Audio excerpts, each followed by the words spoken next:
Good morning everyone. Welcome to study with Aastha YouTube channel. यदि आप channel पर पहली बार विजिट किए हों तो चैनल को सब्सक्राइब ज़रूर कर लीजिए। साथ में बेल आइकन को प्रेस कर लीजिए ताकि हमारी सभी वीडियो के रेगुलर नोटिफिकेशन आपको मिलते रहें। आइए आज के समाचार पत्रों पर डालते हैं एक नज़र। केंद्र सरकार ने प्रधानमंत्री गरीब कल्याण अन्न योजना का विस्तार नवंबर तक कर दिया है। राष्ट्रीय खाद्य सुरक्षा कानून के दायरे में आने वाले 80 करोड़ से अधिक लाभार्थियों को अगले 5 माह तक और मुफ्त राशन मुहैया कराया जाएगा। प्रधानमंत्री नरेंद्र मोदी ने मंगलवार को राष्ट्र के नाम संबोधन में योजना का विस्तार का ऐलान किया। देश को संबोधित करते हुए प्रधानमंत्री ने कहा कि जुलाई के बाद त्योहारों का माहौल बनने लगता है। इस समय ज़रूरत और खर्च दोनों बढ़ जाते हैं। इन सब बातों को ध्यान में रखते हुए सरकार ने प्रधानमंत्री गरीब कल्याण अन्न योजना का विस्तार अब दिवाली और छठ पूजा यानी नवंबर महीने के आखिरी तक कर दिया है।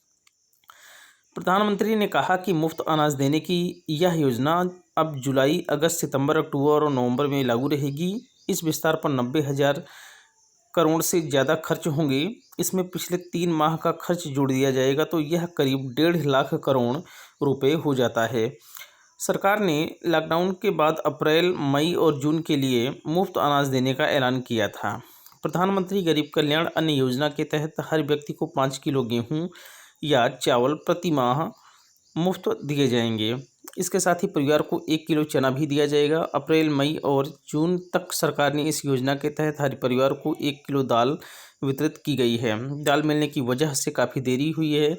मालूम हो कि कई राज्य सरकारों ने प्रधानमंत्री गरीब कल्याण अन्न योजना के साथ इसे बढ़ाने की मांग की थी।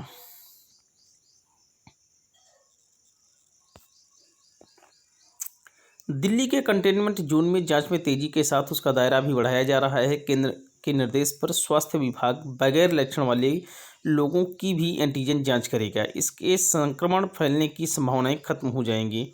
दिल्ली के कंटेनमेंट जोन में 2.5 लाख के करीब आबादी है।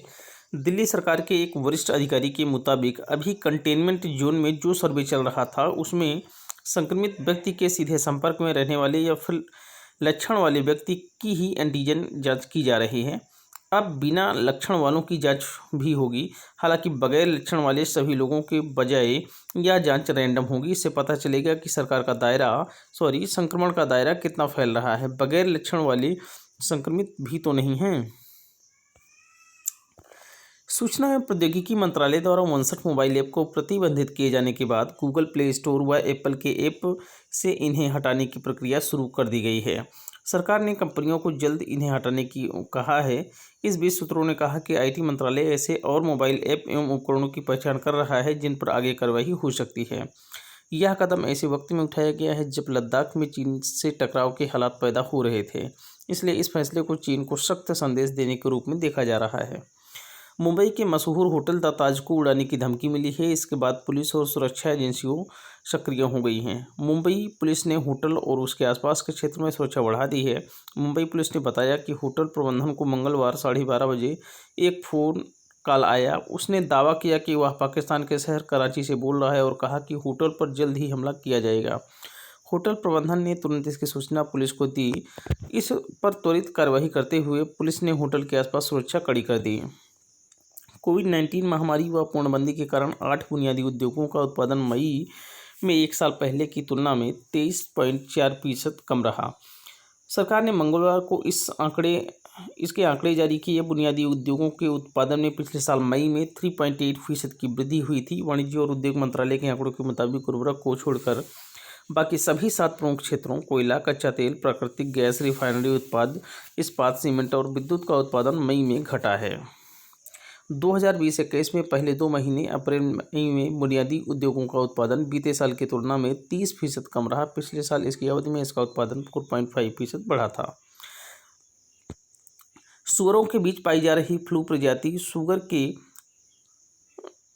उद्योग से जुड़े लोग तेजी से प्रभावित हो रहे हैं।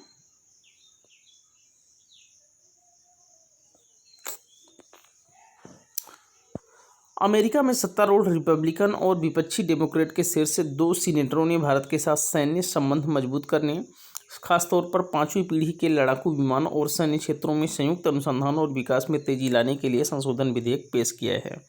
राष्ट्रीय रक्षा प्राधिकरण अधिनियम 2021 में एक संशोधन को आगे बढ़ाते हुए सीनेटर मार्क वार्नर और सीनेटर जॉन कार्लिन ने रक्षा मंत्री मार्क एस्पर से पूछा है कि वह आकलन करें कि रक्षा और महत्वपूर्ण प्रौद्योगिकियों पर अमेरिका भारत निजी क्षेत्र के सहयोग के लिए क्या Israel US by national industrial research and development foundation model बन सकता है। चीन ने अब हांगकांग पर दबाव बढ़ा दिया है। उसने हांगकांग में अलगाववाद और पृथकवादी गतिविधियों में शामिल लोगों पर कार्यवाही करने के लिए एक विवादित कानून को मंजूरी दे दी है। इस कानून की वजह से लोगों में डर है कि इसका इस्तेमाल इस अर्धस्वायत्त क्षेत्र में विरोध की आवाज़ों को दबाने के लिए किया जा सकता है। चीनी संसद की स्थायी समिति में हांगकांग के एकमात्र प्रतिनिधि ताम यू चुंग ने संवाददाताओं से बातचीत में मंगलवार को इस बात की पुष्टि की है कि यह कानून पारित हो गया। उन्होंने कहा कि इस कानून में मौत की सज़ा का प्रावधान नहीं है। हालांकि उन्होंने इसके बारे में विस्तृत जानकारी नहीं दी कि इस कानून के प्रावधान अतीत के घटनाक्रमों पर भी लागू होंगे। ब्रिटिश सांसदों ने भारत के साथ सीमा विवाद में चीन के ध्वंस भरे व्यवहार और कोरोना की देर से घोषणाएं किए जाने पर संसद में चिंता जताई है। इसके साथ ही सांसदों ने चीन पर ब्रिटेन की निर्भरता की आंतरिक समीक्षा किए जाने का आग्रह किया है। कंजर्वेटिव पार्टी के सांसद इयान डंकन स्मिथ ने सिंजियांग प्रांत में उइगर अल्पसंख्यक समुदाय के साथ चीन सरकार के दुर्व्यवहार का मुद्दा सोमवार शाम को हाउस ऑफ कॉमन्स में जरूरी विषय के रूप में उठाया। प्रधानमंत्री नरेंद्र मोदी ने राष्ट्र के नाम संबोधन से पहले निवेशकों द्वारा सतर्कता बरतने से सूचकांक और निफ्टी ने मंगलवार को शुरुआती लाभ गंवा दिया और यह 46 अंक के नुकसान के साथ बंद हुआ। बंबई शेयर बाजार का 30 शेयरों वाला सूचकांक दिन में कारोबार के दौरान एक समय 272.39 अंक चढ़ा। अंत में यह 45.72 अंक या 0.13% के नुकसान के साथ 34,915.80 अंक पर बंद हुआ। इसी तरह नेशनल स्टॉक एक्सचेंज का निफ्टी 10.30 अंक या 0.10% के नुकसान के साथ 10,302.10 अंक पर बंद हुआ। यदि आज का सेशन आपको पसंद आया हो तो वीडियो को लाइक करें, शेयर करें, कमेंट करें और स्टडी विद आस्था के यूट्यूब चैनल को सब्सक्राइब करें। Thank you so much. शुक्रिया, धन्यवाद। Have a nice day.